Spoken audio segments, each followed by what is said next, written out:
Ladies and gentlemen, here I am to tell you that it's not over.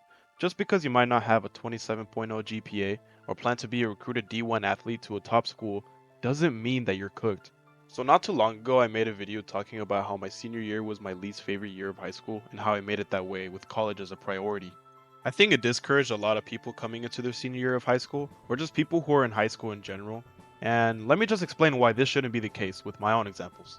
So when I was a sophomore in high school, I was honestly on some shenanigans. College mattered to me, sure, but I didn't really know where I wanted to go, nor did I know exactly what I wanted out of high school. You know what I wanted? A girlfriend. That was my number one priority at the time, and it was my top plan to get one since I was a middle schooler. I didn't really like too many girls in middle school, and I didn't really plan on dating anybody until I was in high school, so now that I had the chance to, that was literally all I could think about doing. I changed up my fashion style, my hair, even my music and personality to an extent. Eventually, I did get what I wanted. I won't go into too much detail on how I scored, because that's for another video, but all this attention and effort that I put into bagging a baddie could have been used to bag a high GPA in the meantime. So now I'm in the second semester of my sophomore year, and I'm basically in this honeymoon phase with the girl that I had just started dating, barely realizing that, okay, yeah, maybe I should give a shit about my algebra class. This is also when I'm starting to think that I should join a sport. I did taekwondo when I was a kid, and I did soccer when I was in middle school, but I was more drawn to contact sports like karate and boxing. I actually did try out boxing for a day in my freshman year. I was that inspired by the greats. Yeah, those YouTube boxing tournaments really reeled me in big time. Anyways, so I decided to go for wrestling instead since that's what my school offered, and I went to the doctors to get a physical clearance to participate in the team. And you want to know what I got instead of the okay to try out? I got a freaking heart condition diagnosis. And I got told that I could not do wrestling, I could not do boxing, there was no track, no baseball, no soccer, no running, no lifting, almost no walking faster than 2 miles per hour, and I wish I could be making this shit up. Okay, so at this point I'm pretty frustrated since I actually had started hitting the gym because I wanted a better physique to look better for the girls. Yeah, I know that's corny, I was 15. But all that went down the drain. I had to quit that altogether, and you can imagine the toll that that took on my mental health. My grades in my second semester of sophomore year were better this time, since I had no choice but to replace the time I used to spend working out with studying. Also, second semester of sophomore year is such a tongue twister, dude. Now comes my junior year. At this point, I have half of my high school experience left, and I have yet to figure out where I want to go after high school, and I haven't done much for myself at my school besides being an active duty key club member for over a year now. I got so frustrated with my little diagnosis that I actually started to deny it and played it off like it didn't exist, and I had to continue bench and squat maxing until I was 180 pounds of lean muscle. So I was doing that, and I actually got strong. I even tried out for volleyball at my school since it wasn't much of a contact sport and as physically demanding as something like wrestling. I actually lost weight. I was starting to look better, feel better, and have more confidence. I even started playing other sports for fun during PE, like soccer, especially around the time of the FIFA World Cup, when soccer was popular again, and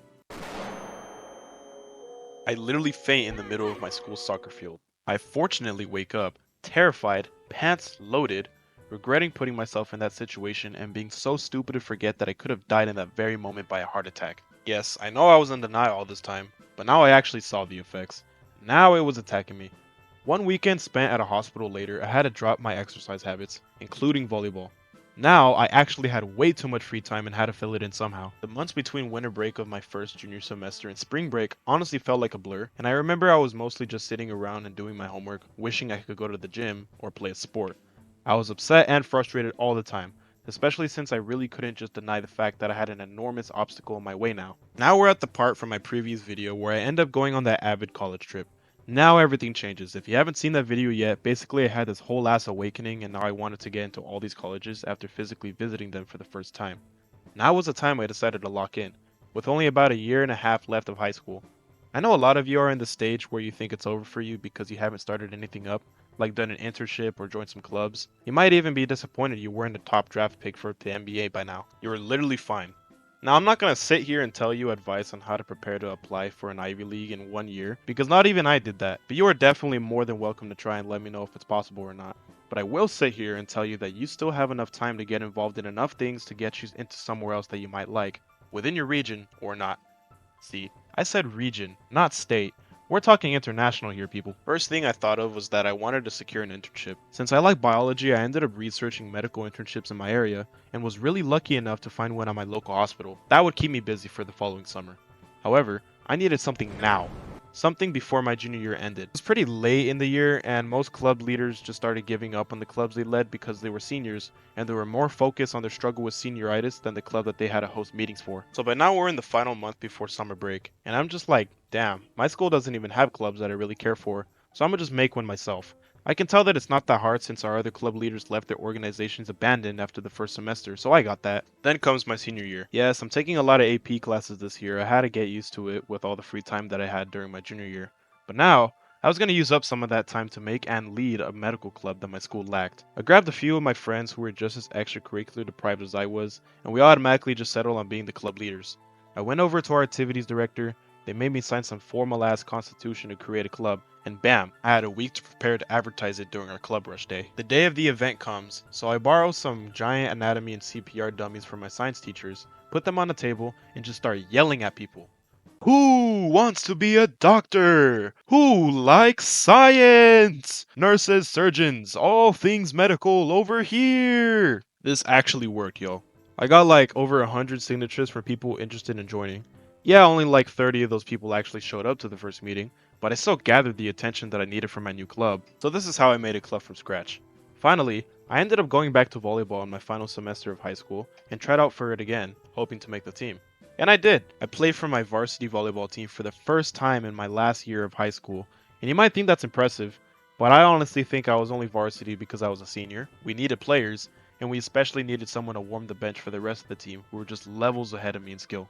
But hey, I was still able to sneak in some actual high school athleticism somewhere in my experience, even if it was far too late to even include on my applications. But I made more friends, and I found a new favorite sport to play. Alright guys, so this is my lengthy explanation of how I scraped together some things to do in my last year of high school. I did join a few other clubs, but I wasn't very committed to them or interested enough to even bother mentioning them. But let's just say I got a little sample of just about 80% of the clubs we had on our campus. We only had about like 10 clubs anyway, so it really wasn't that hard to go check one of them out here and there and try running for treasurer or something. Except Key Club. That was the one that I stuck around for since my sophomore year. But what does this mean for you guys? I can guarantee you that in whatever grade you are right now, even if you struggle to get anything out of your high school experience, you still have time. Your reasons and circumstances could very likely be different than mine, but you just gotta try to make things work and put yourself out there. We all have different paths, I know, and we each have a certain experience to try to get out of high school. Unless you're gonna do it for college and ruin the experience in the end like I did, do it for you and your own enjoyment. You'd hate to look back to your high school years when you're older and still feel bitter about not being able to do anything memorable. Which is ironic coming from me, since part of the reason I'm putting these videos out there is so that I can literally come back to them and remember these years myself. And I'm so glad that you guys like to watch it with me and feel comfortable enough to share your own experiences in the comments. But okay, that's enough yapping for me. I'm wrapping this up now. See ya!